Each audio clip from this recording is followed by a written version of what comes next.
عزیز طلباء و طالبات، السلام علیکم رحمۃ اللہ وبرکاتہ۔ بسم اللہ الرحمن الرحیم۔ بچوں، ہم نے اندرونی ہلچل کے پہلے حصے میں زمین کی اندرونی حرکات کے متعلق پڑھا۔ زمین کی سست حرکات، برساز حرکات کے متعلق بھی ہم نے پڑھا۔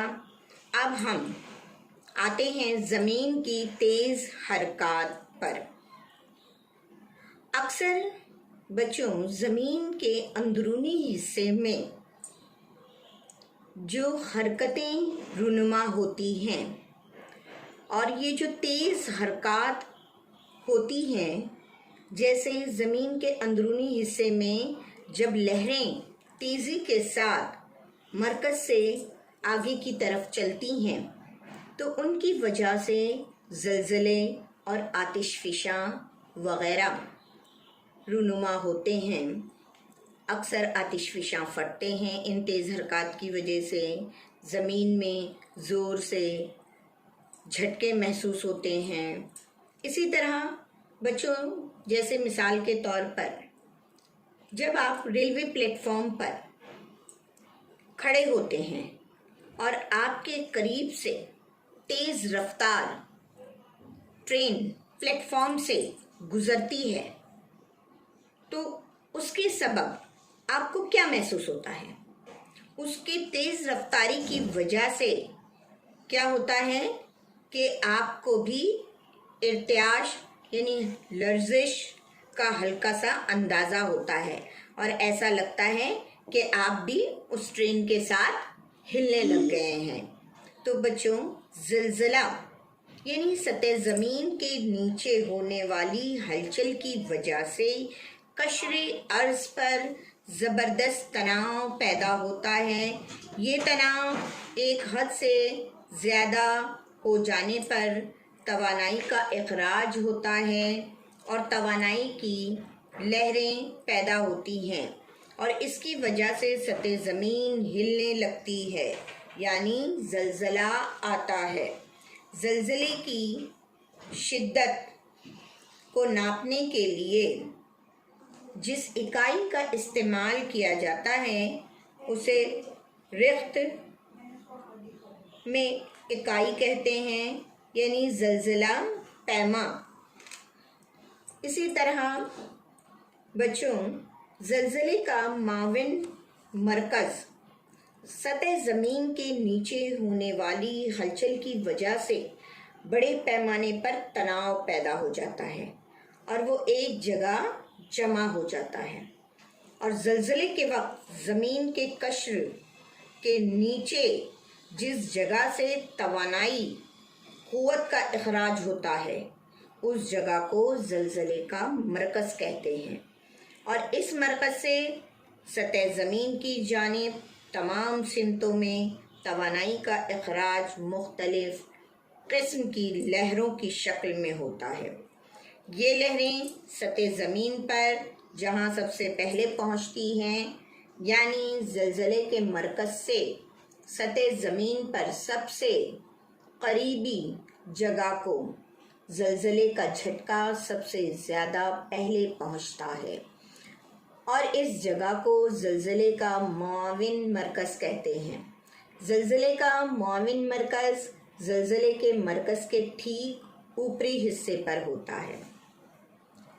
اسی طرح زلزلے کے مرکز سے تناؤ کے اخراج کے بعد خارج شدہ توانائی سطح زمین کی تمام سمتوں کی طرف پھیل جاتی ہے اور یہ توانائی مختلف لہروں کی شکل میں سطح زمین تک پہنچتی ہے۔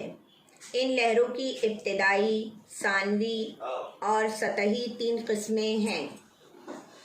اسی طرح ابتدائی لہریں زمین کے اندرونی حصے میں توانائی کے اخراج کے بعد یہ لہریں سب سے پہلے سطح پر پہنچتی ہیں۔ بچوں، سب سے پہلے ابتدائی لہریں وجود میں آتی ہیں۔ زمین کے اندرونی حصے میں توانائی کے اخراج کے بعد یہ لہریں سب سے پہلے سطح زمین پر پہنچتی ہیں۔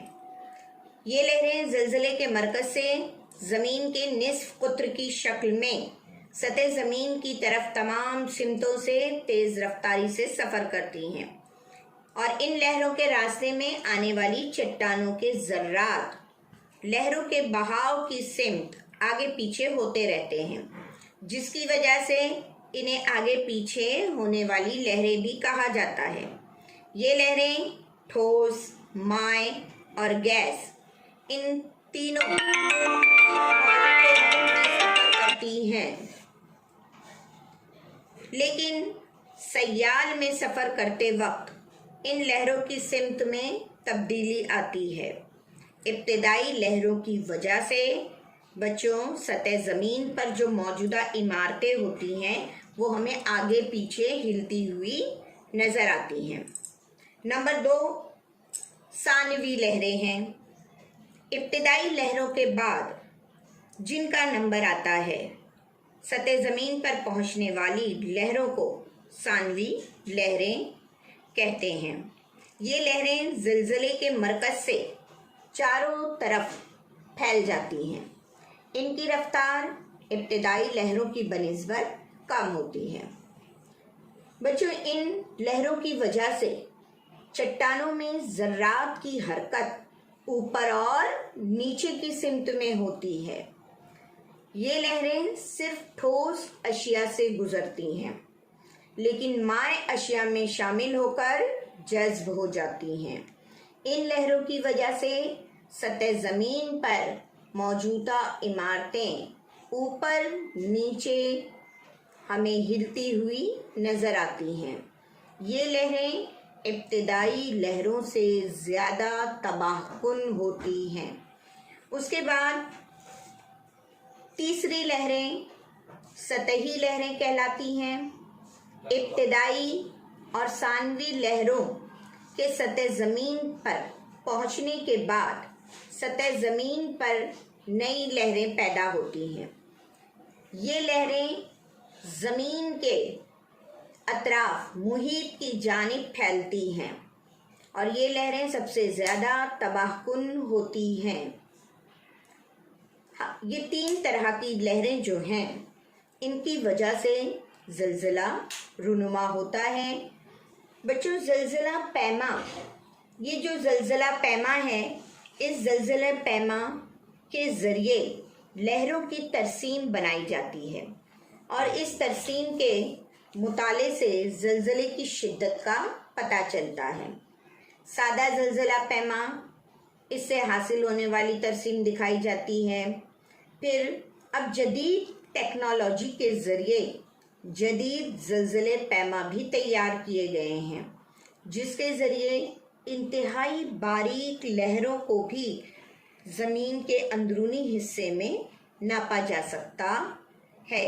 اسی طرح بچوں، ہم جو ہیں اگر ایک تجربہ کریں، جیسے مثال کے طور پر اسپرنگ، ایک وزنی تھیلی جو ہے اسے اسپرنگ نیچے کھینچ کر پہلے ہم اسے ٹانگ دیں گے، پھر اس کے نیچے کی ایک اسپرنگ لیں گے، وہ اسپرنگ کے ذریعے اسے لگا کر ہم دیکھیں گے اور اس کا مشاہدہ کریں گے کہ کس طرح جو ہے تھیلی کو جب ہم اسپرنگ کے ذریعے لٹکاتے ہیں اور پھر اسے چھوڑ دیتے ہیں تو کیا ہوتا ہے، وہ اوپر سے نیچے کی طرف آتا ہے۔ پہلے وہ اوپر ہمیں دکھائی دیتا ہے، لیکن جب ہم اسپرنگ کو چھوڑ دیتے ہیں تو وہ نیچے کی طرف آ جاتا ہے۔ تو اسی طرح اگر ہم ایک طالب علم کو جو ہے ایک رسی دے دیں اور اسے جو ہے اوپر نیچے کرنے کے لیے کہیں تو کیا ہوگا کہ اوپر نیچے اس کے ہلنے کے ہمیں جو ہے آثار نظر آئیں گے۔ پھر بچوں، جو زلزلے کے اثرات ہوتے ہیں، زلزلہ آتا ہے جب اس وقت زمین میں شگاف پیدا ہو جاتے ہیں، زمین کے ارتعاش سے چٹانیں کھسکتی ہیں۔ زمین میں ارتعاش پیدا ہونا